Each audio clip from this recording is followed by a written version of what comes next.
Astaghfirullah. Bismillahirrahmanirrahim. Assalamualaikum warahmatullahi wabarakatuh. Wa ala alihi wa sahbihi wa hadis-hadis yang dinisbatkan kepada Rasulullah sallallahu alaihi wasallam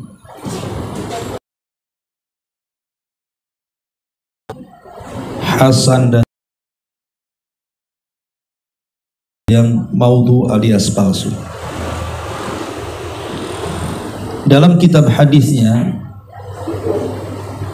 Imam Muslim menyebutkan di awal kitab peringatan keras terhadap hadis dhaif dengan tema bab larangan menyampaikan hadis dari setiap apa yang didengar.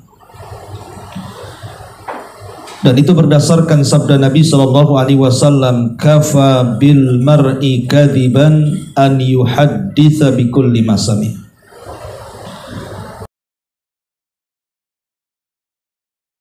Jika ia menyampaikan hadis dari setiap apa yang ia dengar. Imam Nawawi dalam kitabnya Syarah Sahih Muslim menyebutkan bab larangan meriwayatkan dari orang-orang lemah berdasarkan sabda Rasul, sayakunu fi akhiriz zamani nasun min ummati yuhadditsunakum ma lam tasma'u an wa iyyakum. Kelak akan ada di akhir zaman sekelompok manusia dari umatku yang menceritakan hadis-hadis kepadamu apa yang tidak pernah kamu dengar, tidak juga nenek moyang kamu mendengarnya. Maka waspadalah dan jauhilah mereka. Kemudian Imam Ibn Hibban dalam kitab sahihnya menyebutkan satu bab tentang peringatan terhadap orang-orang yang menisbatkan sesuatu kepada Nabi sallallahu alaihi wasallam sedangkan dia tidak mengetahui kebenarannya. Lalu beliau menyebutkan dasarnya. Nabi mengatakan, man qala adahu minan nar. Barang siapa berbohong atas namaku dengan mengatakan ia menempati tempat duduknya di neraka. Dan Rasul juga memperingatkan dari hadis-hadis palsu dalam sabdanya, man kadzaba alayya muta'ammidan falyatabawa maq'adahu minan nar. Barang siapa berdusta atas namaku dengan sengaja, maka hendaklah dia menempati tempat duduknya di neraka. Ma'asyiral muslimin wal muslimat rahimani wa rahimakumullah. Bab ini sangat penting sekali, karena kita tahu bahwa dasar daripada tegaknya Islam itu didasari dua pusaka. Pertama Al-Quran yang merupakan kalam Allah, dan yang kedua hadis-hadis Nabi sallallahu alaihi wasallam yang sahih, dan dua-duanya adalah wahyu. Makanya Nabi sallallahu alaihi wasallam mengatakan, utitul kitab wa mithlahu ma'ah, telah diberikan kepadaku Al-Quran dan yang semisal Al-Quran. Maksudnya hadis-hadis yang keluar dari lisan Nabi sallallahu alaihi wasallam yang sahih. Bahkan dua pusaka inilah yang membimbing kita sehingga kita selamat.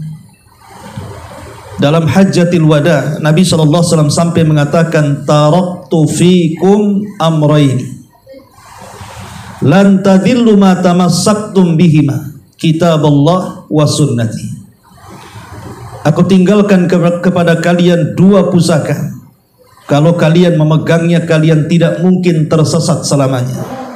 Kata Nabi sallallahu alaihi wasallam, yang pertama Al-Quran dan yang kedua sunnah-sunnahku. Maksudnya hadis-hadis yang sahih. Dari sini kita tahu bahwa tegaknya Islam ini karena dua perkara. Al-Quran dan Sunnah Nabi Sallallahu Alaihi Wasallam. Kalau seandainya salah satunya kurang, maka tidak mungkin menegakkan Islam.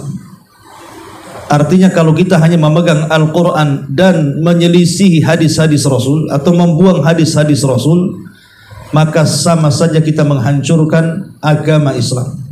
Kenapa? Karena kita tahu bahwa Quran itu sifatnya global, sementara yang memerinci itu adalah hadis-hadis. Contohnya ketika Allah Subhanahu wa taala memerintahkan kita untuk melaksanakan salat, tidak ada rincian salat dalam Quran. Bagaimana takbiratul ihramnya, apa yang dibaca di dalamnya, bagaimana sifat berdiri, ruku, sujud sampai tasyahud akhir dan salam, itu semua rinciannya ada pada hadis Nabi Sallallahu Alaihi Wasallam. Begitu juga contoh yang lain, zakat. Bagaimana kita mengetahui nisab dan haulnya kalau kita tidak membaca hadis Nabi Sallallahu Alaihi Wasallam? Begitu juga puasa, begitu juga ibadah-ibadah yang lainnya. Tidak ada rincian yang merinci Al-Quran kecuali hadis Nabi Sallallahu Alaihi Wasallam. Kita bisa bayangkan kalau seandainya yang merinci itu adalah hadis-hadis yang lemah atau yang palsu, maka ini sama dengan mentafsirkan Al-Quran bukan pada tempatnya, sehingga akan terjadi kepincangan di dalam mengamalkan Islam. Makanya hadis-hadis palsu ataupun hadis-hadis lemah yang tidak bisa dipakai itu memiliki dampak yang tidak baik dalam pengamalan Islam. Di antaranya yang pertama disebutkan oleh para ulama, al-qada'u ala khasiyati hadadin, wa huwa annahu dinun mahfudhun lam yatra alaihi tabdil wa takhrif. Kita tahu bahwa Islam ini agama yang terpelihara, agama yang terjaga. Tidak boleh di dalamnya ada at-tabdil, perubahan, ataupun at-takhrib, adanya penyelewengan atau penyimpangan. Kalau seandainya kemudian hadis-hadis maudhu atau hadis-hadis palsu dan lemah itu menjadi dasar, itu sama saja kita tidak menjaga agama ini. Berarti akan terjadi kerusakan di dalam ajarannya. Ini yang pertama. Yang kedua, hadis-hadis lemah yang tidak bisa diamalkan, atau hadis-hadis yang bahkan sampai ke taraf palsu, itu sama dengan membuka bawabatul bid'ahil kubra, pintu-pintu munculnya bid'ah-bid'ah besar. Jadi hadis-hadis maudhu ini kalau sampai tersebar di tengah masyarakat muslim, maka ini sama dengan membuka pintu-pintu bid'ah. Bukan bid'ah biasa, bahkan sampai bid'ah kubra, bid'ah besar. Sebagaimana dinyatakan oleh Abul Fadl Al-Hamadani. Abul Fadl Al-Hamadani mengatakan, mubtadi'atul Islam wal wadi'una li ahadith asyad minal mulhidin. Orang-orang yang selalu membuat-buat bid'ah dalam Islam ataupun yang memalsu-malsukan hadis dalam Islam itu lebih bahaya dibandingkan orang-orang yang mereka mulhid. Mulhid itu artinya orang-orang yang di luar dari Islam, di luar dari Islam dan berusaha menghancurkan Islam dari luar. Karena orang-orang yang memalsukan hadis ini mengatasnamakan Islam, masalahnya dia merusak Islam dari dalam, sehingga umat Islam dijauhkan dari wahyu yang sahih dan didekatkan dengan wahyu-wahyu yang sebenarnya tidak datang dari Allah Subhanahu wa taala, sehingga menciptakan banyak kedustaan dalam Islam. Ini yang kedua. Kemudian yang ketiga, akan terjadi penyimpangan dalam bab akidah. Munculnya hadis-hadis palsu itu akan banyak membuat penyimpangan dalam akidah, boleh jadi masuk kepada kesyirikan. Seperti contoh umpamanya yang dilakukan oleh orang-orang Syiah, di mana mereka membuat hadis-hadis palsu tentang keutamaan tanah Karbala, bahwa tanah Karbala itu lebih mulia dibandingkan tanah Mekah dan Madinah. Bahkan kemudian membuat hadis-hadis maudhu, hadis-hadis palsu tentang keutamaan orang yang berziarah ke tanah Karbala itu sama dengan orang yang melaksanakan haji berlipat-lipat. Lah ini kan bisa merusak akidah, sehingga kita tidak yakin dengan dua tanah mulia yang jelas-jelas Nabi SAW menjelaskan bahwa Haramain itu hanya ada di Mekah dan Madinah. Itu karena hadis-hadis palsu yang dimunculkan oleh orang-orang Syiah. Bahkan lebih daripada itu, akan merusak ibadah manusia. Yang ada contohnya jelas-jelas tidak dilaksanakan, yang tidak ada contohnya akhirnya dikejar-kejar. Karena umumnya hadis-hadis maudhu itu merangsang orang untuk melakukannya karena besarnya pahala di dalamnya. Karena ciri-ciri hadis maudhu itu, amalan kecil pahalanya segunung. Amalannya biasa tapi pahalanya selangit, sehingga orang kemudian terangsang untuk melakukan amal-amal ringan itu dan menjauhkan diri dari amal-amal yang jelas-jelas sahih dari Nabi SAW. Dari sini akan merusak ibadah. Ini juga yang keempat. Yang kelima, akan muncul permusuhan di tengah-tengah kaum muslimin. Di tengah-tengah kaum muslimin, ulama-ulama yang mereka memperjuangkan hadis-hadis yang sahih, kemudian mengingkari orang-orang yang menyebarkan hadis-hadis yang palsu ataupun maudhu, dengan orang-orang yang mereka terlalu yakin bahwa hadis itu datang dari Nabi SAW. Secara otomatis akan terjadi perselisihan di tengah kaum muslimin. Contohnya adalah perselisihan madhab. Perselisihan madhab, ya. Sampai dalam sejarah dijelaskan, saking fanatiknya manusia dengan madhab masing-masing, tak jarang di antara mereka saling berperang. Bahkan kemudian mengharamkan wanita-wanita mereka menikah dengan. Kadang satu masjid bisa terjadi permusuhan antara madhab, antara madhab-madhab. Itu salah satu pemicunya, karena masing-masing madhab yang fanatik dengan madhabnya, mereka membuat hadis-hadis palsu. Contoh umpamanya, ketika beberapa orang dari madhab Abu Hanifah, pengikut Hanafiyah, mencela madhab yang mengikuti Syafi'i, kemudian membuat hadis palsu dan mengatakan, sayati alaikum zaman, akan datang kepada kalian zaman, akan muncul seorang laki-laki yang bernama Muhammad ibnu Idris, wa huwa asyaddu min iblis. Akan muncul seorang laki-laki yang bernama Muhammad ibn Idris, dan itu lebih parah dibandingkan iblis. Bagaimana mungkin Imam Syafi'i? Imam Syafi'i kan namanya Muhammad bin Idris, dia lebih parah dibandingkan iblis, padahal dia adalah imam dunia, imam mujaddid umat ini. Itu karena fanatiknya orang-orang yang bermadhab Hanafi di zaman itu, sehingga mereka menjelek-jelekan madhab yang lain dengan cara membuat hadis-hadis palsu seperti itu. Akan datang sebuah zaman, muncul anak muda yang bernama Muhammad ibn Idris, maksudnya Imam Syafi'i, dan dia lebih parah dibandingkan iblis. Akhirnya kan memicu permusuhan di sini. Lah orang-orang yang bermadhab Hambali, mereka pun berusaha untuk membuat hadis palsu. Kemudian mereka mengatakan, kita harus bermadhab Hambali. Kenapa demikian? Karena ada wasiat Nabi SAW, di mana Rasul mengatakan, fawasiyati li ummati an yatahambalu. Maka wasiat kepada umatku, hendaklah kalau muncul orang yang bernama Ahmad ibn Hanbal, maka kalian harus bermadhab dengan Imam Ahmad. Hadis ini maudhu. Mana ada Nabi SAW mengatakan seperti itu? Ya kan? Lah ini bermunculan hadis-hadis palsu seperti ini untuk memperjuangkan madhab masing-masing. Bahkan kemudian madhab Malik pun tidak mau ketinggalan.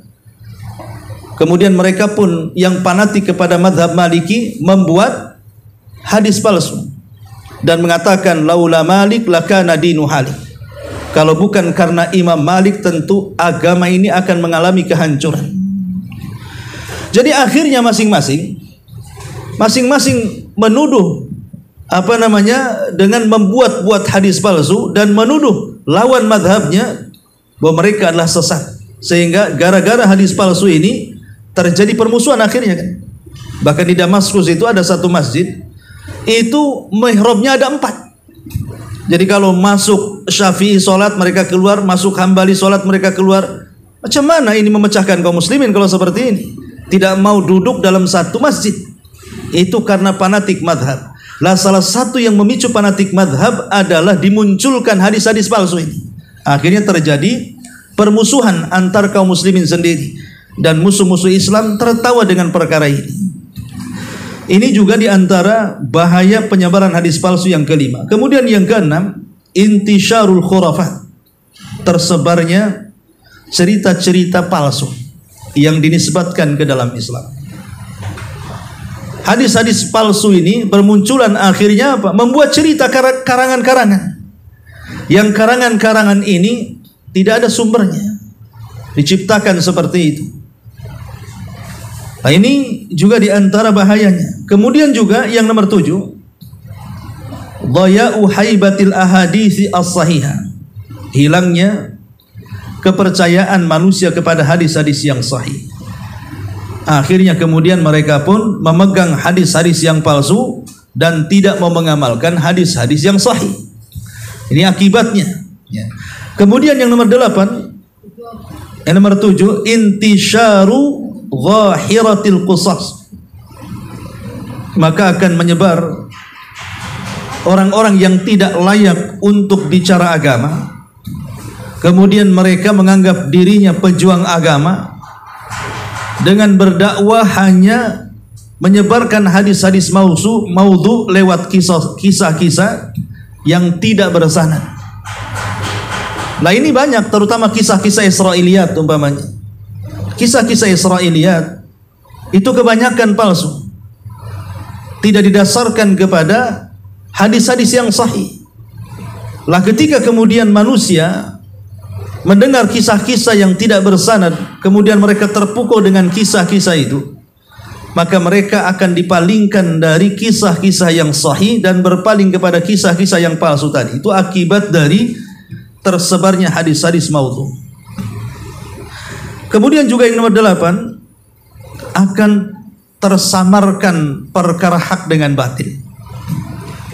Kalau hadis-hadis maudhu, hadis-hadis lemah itu kemudian bercampur dengan hadis-hadis yang sahih, dan tidak ada yang mengetahui kecuali orang-orang yang memang diberikan pengetahuan yang bisa memisahkan ini yang lemah, ini yang hasan, ini yang sahih, ini yang maudhu, ini yang palsu, ini yang mungkar, dan begitu seterusnya. Hanya mereka yang selamat mengamalkan agama. Sementara orang-orang yang tidak memiliki pengetahuan tidak akan selamat. Karena sudah tidak bisa dibedakan mana hak mana batil, karena sudah tercampurnya hadis lemah dengan hadis yang sahih itu. Dan orang-orang awam mereka hanya taklid saja. Apalagi di zaman sekarang hampir semua orang pegang handphone. Terkadang banyak hadis-hadis maudhu, hadis-hadis palsu itu berkeliaran. Terutama ketika menceritakan tentang amalan-amalan ringan yang pahalanya segunung. Akhirnya orang-orang disibukkan mengamalkan ajaran yang tidak diajarkan dan meninggalkan ajaran yang diajarkan jadinya. Lah ini juga diantara bahaya tersebarnya hadis-hadis yang palsu ketika menyebar. Ma'asyiral muslimin wal muslimat rahimani wa rahimakumullah. Dengan kata lain, kalau sampai kemudian hadis-hadis maudhu, hadis-hadis lemah yang tidak bisa diangkat menjadi hasan li ghairihi, yang tidak bisa diamalkan sampai tersebar di tengah-tengah umat, maka akan menimbulkan hadis-hadis yang sahih ditolak oleh masyarakat Islam. Jadi lambat laun kaum muslimin tidak akan menerima lagi hadis-hadis yang sahih. sehingga mereka mudah menerima hadis-hadis yang tidak sahih, dan ini berakhir akan merusak agama. Lebih daripada itu, manusia akan dijauhkan dari sunnah Nabi dan akan didekatkan kepada kekufuran. Bahkan kufurnya terkadang kufur bawah, terang-terangan. Ya, kalau sampai kemudian hadis-hadis yang seperti ini tidak dicegat dan tidak dijelaskan ke tengah-tengah umat. Ma'asyiral muslimin wal muslimat rahimakumullah. Lalu apa penyebab kenapa munculnya hadis-hadis palsu ini sampai menyebar di tengah masyarakat? Kan tentu ada sebabnya. Kenapa hadis-hadis lemah, yang lemah sekali, yang tidak bisa terangkat, dan hadis-hadis palsu ini bisa tersebar? Apa penyebabnya? Ma'asyiral muslimin wal muslimat rahimani wa rahimakumullah. Ulama menjelaskan tentang beberapa penyebab munculnya hadis-hadis maudhu atau palsu di tengah-tengah umat ini. Pertama, penyebabnya adalah fanatik mazhab yang tadi saya sudah jelaskan. Jadi ketika manusia fanatik dengan mazhab, sehingga kemudian mereka tidak suka dengan mazhab yang lainnya, maka sebagian mereka, kita katakan oknum, mereka akan membuat hadis-hadis palsu untuk memperjuangkan mazhabnya. Inilah yang pertama kenapa kemudian munculnya hadis palsu. Yang kedua, zanadiqatu wal qassasun, munculnya orang-orang munafik. Ketika kita tahu munafik ini sebenarnya kafir, maksudnya munafik keyakinan ya, bukan munafik amal. Orang munafik ini orang kafir sebenarnya. Cuman bedanya kalau orang kafir itu di luar, kalau munafik itu di dalam, tapi sama-sama kafir. Jadi orang kafir asli merusak Islam dari luar, orang-orang munafik, orang kafir yang tinggal di dalam, dia merusak Islam dari dalam. Bagaimana caranya orang-orang munafik ini? Mereka merusak Islam dari dalam, menjauhkan kaum muslimin dari ajaran Islam yang sesungguhnya. Dengan cara apa? Membuat hadis-hadis palsu tadi, supaya manusia dijauhkan dari Islam, dari sunnah, dan mengikuti ajakan mereka. Ini alasan kedua. Jadi munculnya zanadiqah, zindik itu di atasnya munafik. Ketika mereka membuat hadis-hadis palsu itu dalam rangka menghancurkan Islam dari dalam. Ini alasan kedua kenapa muncul dan tersebarnya hadis-hadis palsu ini. Kemudian juga yang ketiga, alasannya adalah tujar al-hadis. Mereka orang-orang yang hendak menjual agama ini dengan apa? Dengan harga yang murah. Dibuatnya kemudian hadis-hadis palsu untuk dijual ke masyarakat, terutama bagi para pembisnis. Bagi para pembisnis zaman dulu, mereka sengaja membuat hadis-hadis palsu tentang keutamaan barang yang dijualnya. Umpamanya contoh, kita jualan singkong, maka dibuatlah hadis-hadis palsu tentang khasiat-khasiat singkong umpamanya. Akhirnya orang-orang ingin membeli karena ada keutamaannya. Atau umpamanya seseorang jual bawang, jual cabai, dia buat hadis palsu tuh tentang keutamaan bawang.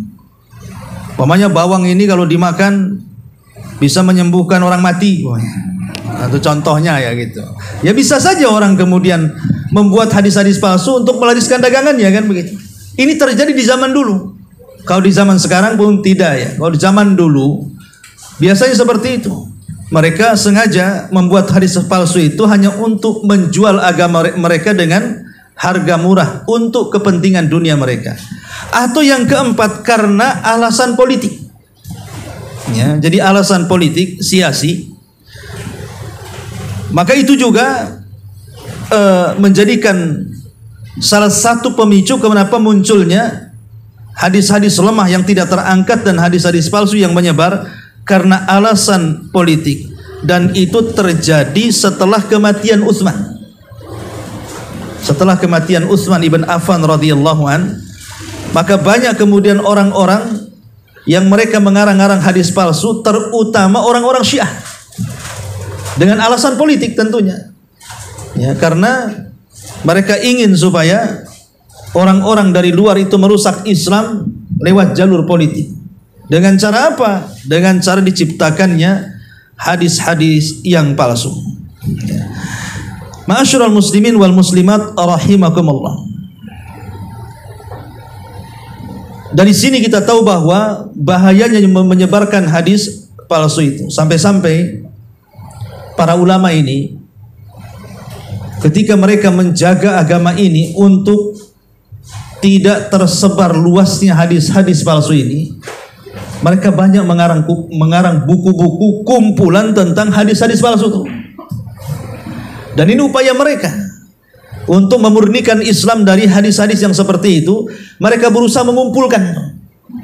Dari zaman ke zaman, banyak para ulama yang kemudian mengumpulkan hadis-hadis palsu dalam sebuah buku, dalam sebuah kitab. Di antaranya adalah Tadhkiratul Mawdu'ah.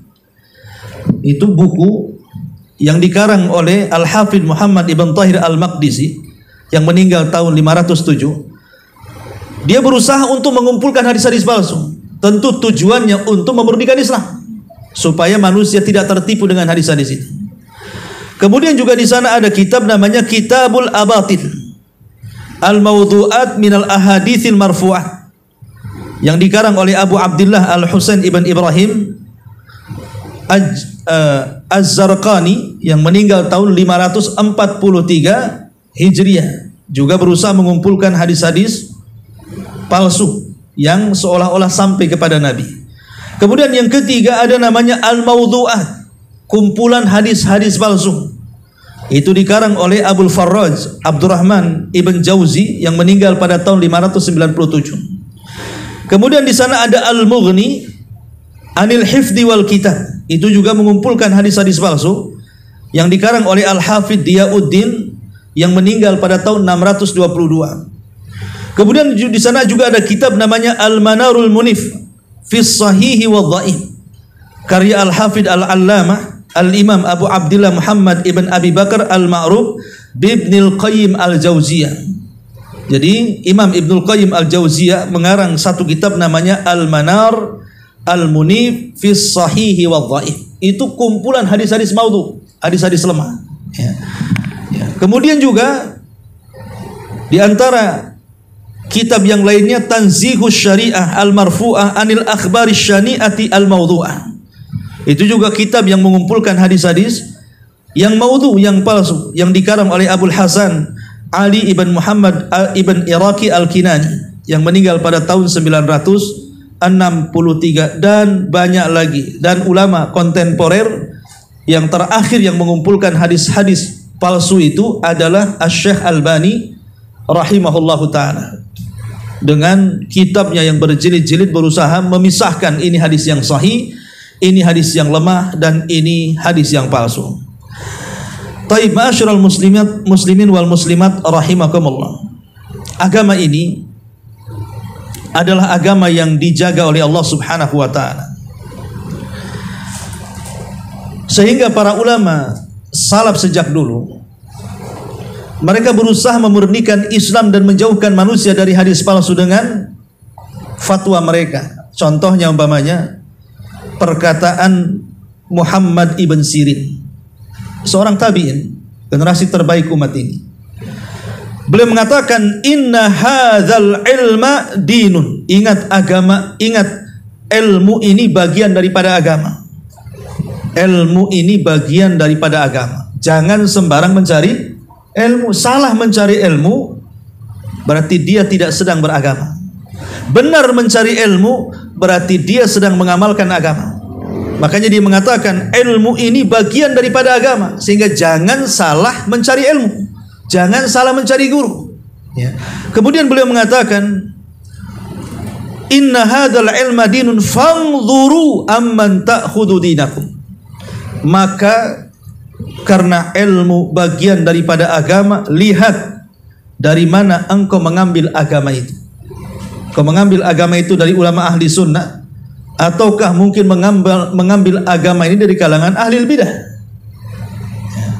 Ini menunjukkan apa? Pentingnya kita ini untuk meneliti apakah amalan yang kita amalkan ini sesuai dengan hadis Nabi SAW yang sahih atau tidak. Itu melihat siapa guru kita. Kalau memang ulama-ulama yang kita jadi rujukan itu sangat masyhur, mereka memperjuangkan Al-Quran dan Sunnah, dan mereka berusaha memberantas kemudian penyimpangan-penyimpangan dalam agama, maka kita bisa mengambil ilmunya. Tapi kalau seandainya dikenal mereka adalah ulama-ulama yang suka menceritakan kisah-kisah khurafat, yang mengajak manusia kepada kesyirikan, menyembah kuburan dan yang semacamnya, ini umumnya mereka penyebar hadis palsu, sehingga tidak perlu kemudian belajar kepada mereka. Ini perkataan Muhammad ibn Sirin rahimahullahu ta'ala. Kemudian juga perkataan Abdullah ibn Mubarak. Perkataan Abdullah ibn Mubarak, kata beliau, al-isnadu binaddin. Ingat, sanad itu bagian dari agama. Ketika kita membaca hadis, kita selalu mengatakan haddatsana fulan qala haddatsana fulan qala haddatsana fulan, sampai kepada an Abi Hurairah, sampai kepada Rasul. Kalau kita membaca kitab yang dikarang oleh ulama-ulama yang mengeluarkan hadis seperti Bukhari, Muslim, Abi Dawud, Tirmidzi, Ibnu Majah, Daruqutni, dan ulama-ulama pengeluar hadis, mereka selalu mencantumkan sanadnya kan, mulai dari gurunya, gurunya ke gurunya, gurunya ke gurunya, sampai kepada sahabat, sampai kepada Nabi SAW. Lah itu disebut dengan sanad namanya. Itulah disebut dengan sanad. Ya. Lah sanad itu bagian dari agama. Kemudian kata Abdullah ibn Mubarak, walaulal isnad laqala man syaa ma syaa. Kalau agama ini tidak berdasarkan sanad tadi, maka semua orang bicara tentang agama itu sesuai dengan kehendaknya. Kalau seandainya kemudian kita menyampaikan hadis tetapi sanadnya tidak sampai kepada Rasul, kemudian kita sampaikan padahal hadis ini lemah ataupun maudhu, maka orang akan berfatwa serampangan dan orang akan bicara sesuka dia tanpa dia takut bahwa yang dibicarakan itu bukan dari agama. Makanya penting ahli sunnah wal jamaah ini melihat sanad dalam riwayat, dan para ulama ahli sunnah berusaha sudah membersihkan dan menjelaskan kepada umat ini tentang hadis ini sanadnya bermasalah karena di dalamnya ada orang yang tertuduh berdusta, umpamanya kan begitu, atau orangnya lemah atau mungkar dan begitu seterusnya. Nah, inilah diantara bagaimana para ulama itu, ulama salaf dulu sudah mentahdir sejak zaman dulu agar kita jangan menyentuh agama kecuali kalau jelas sanadnya. Kalau jelas sanadnya kita terima, kalau tidak jelas sanadnya tidak perlu diterima. Kemudian juga Abdullah ibn Mubarak, Sufyan Muhammad ibn Sirin juga mengatakan, lam yakunu yas'aluna anil isnadi falamma waqa'atil fitnatu qalu sammu lana rijalakum fayunzaru ila ahli sunnati fayukhad hadithuhum wa yanzuru ila ahli bid'ah atau wa yunzaru ila ahli bid'ah fala yukhad hadithuhum. Dulu di zaman salaf, di zaman para tabi'in, ketika para sahabat Nabi SAW masih hidup, generasi kedua para tabi'in mereka mengambil hadis dari para sahabat, dan sahabat mengambil hadis dari Nabi. Para tabi'in ketika mereka mendapatkan hadis dari para sahabat, mereka tidak pernah bertanya soal apakah sahabat ini terpercaya, apakah sahabat ini berdusta. Tidak ada. Saking yakinnya bahwa seluruh sahabat itu udul, saking yakinnya mereka bahwa sahabat itu semua terpercaya, mereka tidak pernah bertanya soal orang ini thiqah ataukah tidak, orang ini terpercaya atau pendusta. Mereka yakin tidak mungkin sahabat memalsukan hadis. Kenapa? Di zaman itu belum ada fitnah. Ya. Terjadi banyak fitnah, pembunuhan Utsman bin Affan, pembunuhan Ali, pembunuhan Umar dari si Anu sampai kepada Rasulullah. Seperti itu, sammulana rijalakum. Sebutkan rijal-rijal kalian, sanad-sanad kalian. Itu setelah terjadi fitnah.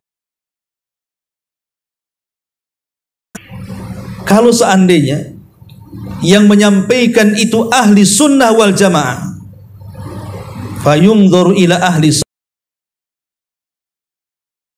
Mereka yang menyampaikan jelas sunnah memasukkan hadis. Kalau hadis itu datang dari mereka, fala yu'khad hadithum, jangan diambil, karena dipastikan boleh jadi mereka merangkai-rangkai hadis yang tidak sampai kepada Nabi sallallahu alaihi wasallam. Lihat kehati-hatian ulama dulu. Sampai mereka mengatakan seperti itu. Pokoknya setelah terjadi fitnah, banyak peperangan, kekuasaan dan begitu seterusnya, orang kalau menjatuhkan seseorang pasti dia berani menipu. Kita lihat saja pemilihan wali kota Batam saja contohnya. Itu kan masing-masing tim sukses itu, mereka pasti akan menyebarkan berita-berita hoax kan kepada lawan politiknya, supaya yang diusungnya jalan, yang diusungnya jadi. Dan itu kita lihat dengan kedua mata kita di masyarakat seperti itu. Lah di zaman dulu juga sama kurang lebih. Ya, mereka menjatuhkan ini, mengangkat yang ini, mengangkat yang ini, menjatuhkan yang sana. Lah salah satunya apa? Yang mereka menasabkan kepada Rasul padahal tidak sampai kepada Rasul, dengan mencantumkan para perawi pendusta, lemah dan yang semacamnya. Makanya Muhammad ibn Sirin sampai mengatakan, ketika terjadi fitnah mulailah ulama hati-hati, sehingga kalau ada riwayat sampai kepada mereka, mereka mengatakan sammu lana rijalakum, mana sanadnya, jangan asal menyampaikan hadis. Setelah kemudian disodorkan sanadnya, diteliti lagi sanadnya, apakah orang ini terpercaya atau tidak, apakah dia pendusta atau tidak. Ma'asyiral muslimin wal muslimat rahimani wa rahimakumullah. Sebutkan beberapa hadis ya yang sudah menyebar di tengah-tengah umat, hadis-hadis palsu. Ikhtilafu ummati rahmatun. Perbedaan ini rahmat. Ya, kata Nabi SAW, ini bukan hadis la nafahu. Seandainya salah seorang di antara kamu mempercayai meski terhadap sebongkah batu, niscaya akan bermanfaat baginya. Nah, ini batu, kita jual batu akik lah kan gitu. Gitu ya. Tapi kalau jual batu akik dia bilang ini untuk kekayaan, kan aneh. Ya. Dia bilang nih, kalau batu ini dipasang nanti usahamu akan lancar, usahamu akan jaya, hidupmu akan senang. Dia aja sendiri yang jual batu akik susah. Ya. Nah ini hadis palsu begitu, kadang-kadang nggak masuk di akal. Kemudian juga di sini dan masih panjang lagi deretan hadis-hadis maudhu lainnya. Adapun hadis yang kini, sibyanakum wa majaninakum, jauhilah masjid-masjid kamu dari anak-anak kecil dan orang-orang gila. Ibnu Hajar mengatakan hadis ini lemah. Ibnu Jauzi mengatakan hadis ini tidak sahih. Abdul Haq mengatakan sebagian hadis ini tidak ada sumbernya. Anak itu dikenalkan dengan sholat, karena anak-anak itu terkadang kita didik tidak bisa. Tapi kalau kita bawa ke masjid, melihat cuman ada pengecualian kata para ulama, kecuali kalau anak kecil yang dibawa ke masjid ini memang nakal, ya lari sana, lari ke masjid, dibawa orang tuanya, dia mau duduk di sampingnya, kalaupun tidak sholat, lama-lama anak itu akan belajar dari pandangan dengan melihat gitu kan. Dan itu salah satu dicintakan dengan masjid rumah Allah. Ini hadis ini nggak jelas, masa anak-anak dijauhkan dari masjid? Itulah ciri-ciri hadis lemah dan maudhu. Menjauhkan manusia dari agamanya. Makanya kata beliau di sini, penolakan terhadap hadis ini lebih dikuatkan oleh hadis Nabi SAW, alimu ashrin, ajarilah anak-anakmu sholat saat mereka berusia 7 tahun dan pukullah mereka karena meninggalkannya ketika mereka berusia 10 tahun. Ya. Ma'asyiral muslimin wal muslimat rahimakumullah. Kemudian kata beliau di sini,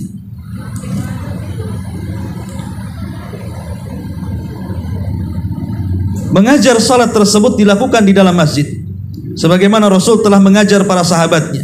Rasul mengajar dari atas mimbar, sedangkan anak-anak ketika itu berada di masjid Nabi. Bahkan hingga mereka yang belum mencapai usia balik pun hadir di masjid. Lah, di masjid Nabi di saat Nabi masih hidup banyak anak-anak. Ya, kenapa kemudian tidak boleh bawa anak-anak berdasarkan hadis yang tidak jelas ini? Lah itu hadis-hadis palsu hadis lemah itu pasti akan bertentangan, boleh jadi bertentangan dengan Al-Quran, boleh jadi bertentangan dengan hadis yang sahih yang lainnya, boleh jadi bertentangan dengan fitrah, dengan akal manusia.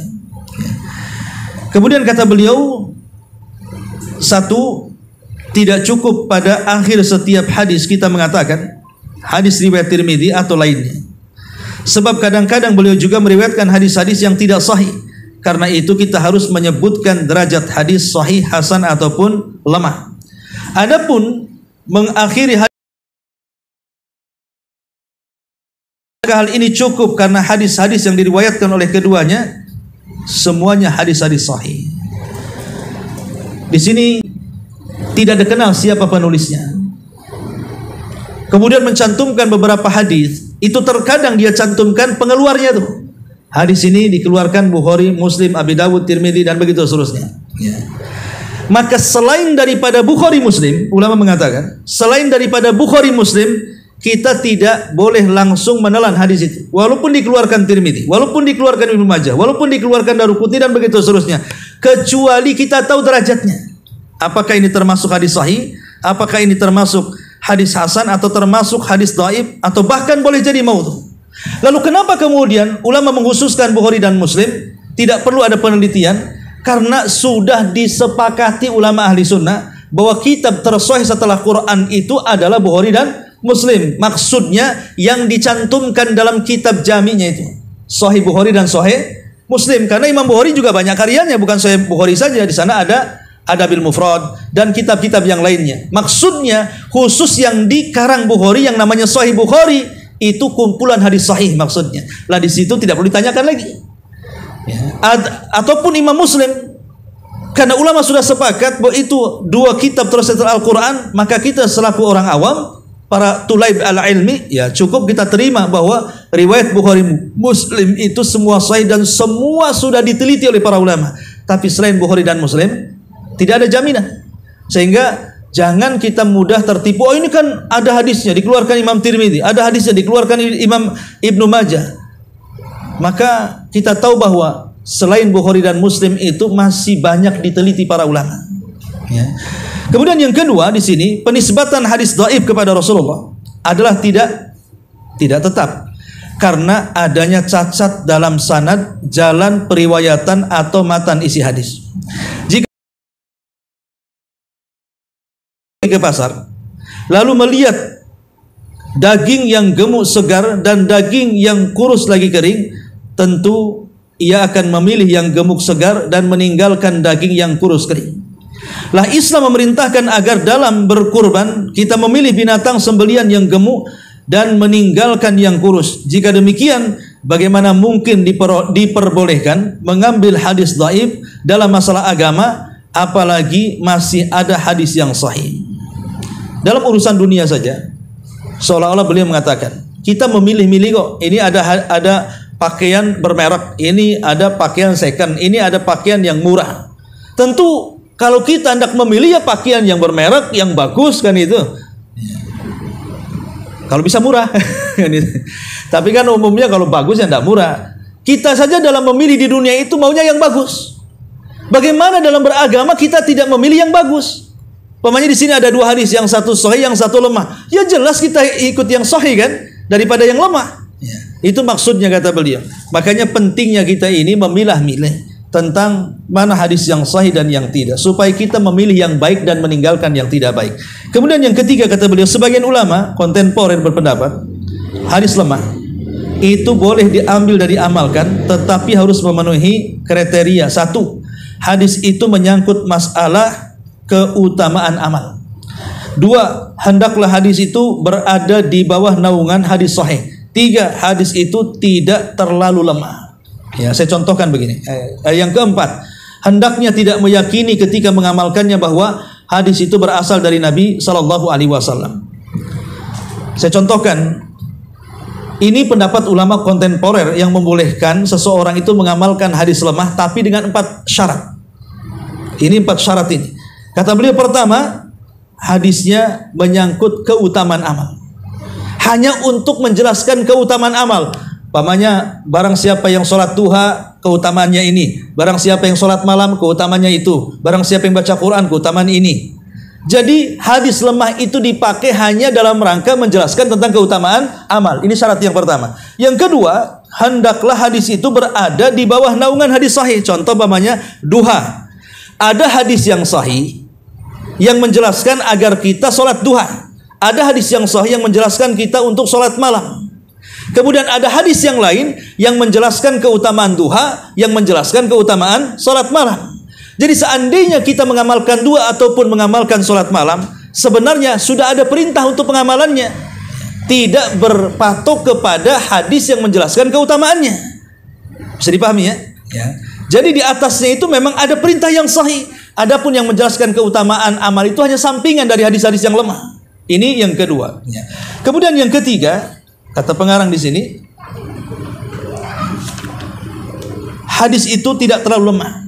Karena ada hadis-hadis yang walaupun dikumpulkan jalan-jalannya tidak bisa terangkat karena saking lemahnya. Jadi yang memungkinkan hadis lemah itu dipakai kalau dengan banyaknya jalan hadis itu terangkat dari dhaif kepada hasan li ghairihi, dan ini dalam ilmu mustalah hadis seperti itu. Dan yang terakhir, kita tidak boleh meyakini ketika mengamalkan satu amalan berkeyakinan kepada hadis yang menjelaskan keutamaan amal, tetapi kita harus berkeyakinan tentang yang menaungi amalan itu adalah hadis yang sahih. Ini diantara syarat hadis dhaif itu boleh dilemahkan. Kemudian beliau di sini mencontohkan hadis-hadis maudhu, banyak sekali, tentu tidak bisa jelaskan sore ini. Beliau menyebutkan beberapa contoh tentang, ada 14 contoh di sini tentang hadis-hadis lemah. Insyaallah kita sampaikan minggu depan atau pertemuan yang lainnya.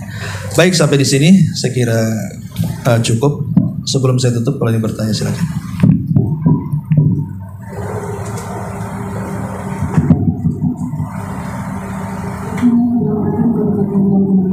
Waalaikumsalam.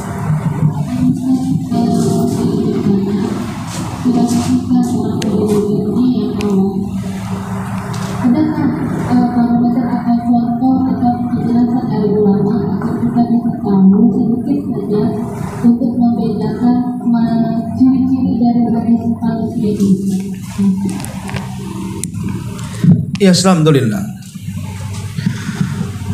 Kita sebagai orang awam tentu akan kesulitan ketika kita mendapatkan sebuah hadis yang dicatat dalam makalah tertentu, apalagi di situ yang mencatat Ustadz si Anu, walaupun nggak kenal, disandangkan kalimat Ustadz di situ. Sehingga terkadang kita kerepotan. Orang-orang awam terkadang kerepotan mana hadis yang lemah, maudhu, dan yang sahih. Maka triknya supaya kita terhindar dari mengamalkan hadis-hadis palsu, pertama, ambil kitab yang jelas-jelas sahih. Umpamanya kalau kita ingin mempelajari hadis, ambil kitab yang jelas-jelas sahih. Bukhari, Muslim umpamanya kan, beli kitab itu. Karena kita sudah tidak lelah lagi untuk mencari-cari kitab yang bisa kita percaya bahwa hadis-hadisnya dari Nabi. Karena ulama sudah sepakat Bukhari, Muslim sahih. Ini yang pertama. Yang kedua, cari guru yang bisa kita jadikan sandaran untuk meminta fatwa atau untuk bertanya, dan guru itu jelas-jelas dari kalangan ahli sunnah. Karena tidak mungkin guru-guru dari kalangan ahli sunnah berani mereka menyebar-nyebarkan hadis-hadis lemah apalagi palsu. Maka hati-hati, cari guru-guru yang jelas-jelas mereka memperjuangkan sunnah dari kalangan ahli sunnah wal jamaah. Jangan jadi guru sembarang. Coba sekarang di Indonesia ini macam-macam orang kan. Ada orang yang menyerukan ajaran sesat aja masih banyak murid-muridnya. Nah ini banyak di negeri kita ini. Asal nampak pakai sorban, nampak pakai jubah, kemudian sorbannya nyangsar ke tanah, di tangannya tidak lepas tasbih kan gitu ya. Oh ini mantap ini. Padahal dia tidak tahu agama terkadang. Nah ini dua cara ini mungkin yang bisa menyelamatkan kita. Cari kitab-kitab yang jelas-jelas sahih, kemudian cari guru yang bisa dipertanggungjawabkan, dan itu tidak didapati kecuali dari orang-orang yang menasabkan kepada ahli sunnah wal jamaah yang jelas-jelas mereka memperjuangkan sunnah Nabi Shallallahu Alaihi Wasallam. Kemudian yang ketiga, jangan langsung diamalkan kalau kita membaca hadis ini sahih atau tidak, tapi tanyakan. Tapi yang jelas bahwa hadis maudhu ini bisa kita terawang dengan cara apa? Kalau umpamanya kita membaca ada satu amalan dijelaskan dalam hadis itu pahalanya besar sekali, nah ini perlu dicurigai ini. Kok amalan ringan kok pahalanya selangit nih, gimana ceritanya? Nah ini harus ditanyakan kepada pakarnya, kepada orang alim atau ustadz yang memang mereka termasuk ustadz-ustadz ahli sunnah. Tanya kepada mereka, ini betul nggak hadis ini? Kok enak kali kan amalannya kecil tapi pahalanya selangit? Karena itu ciri-ciri yang nampak tuh. Ciri-ciri hadis palsu itu yang nampak di sini. Yang paling tampak adalah amalan kecil tapi pahalanya besar.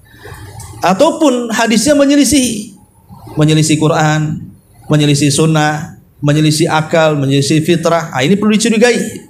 Sehingga harus ditanyakan kepada pakarnya. Ya, wallahu a'lam. Baik, sampai di sini saja. Ya, 5:30. Mudah-mudahan manfaatnya. Subhanallah bihamdika asyhadu an la ilaha illa anta astaghfiruka wa atubu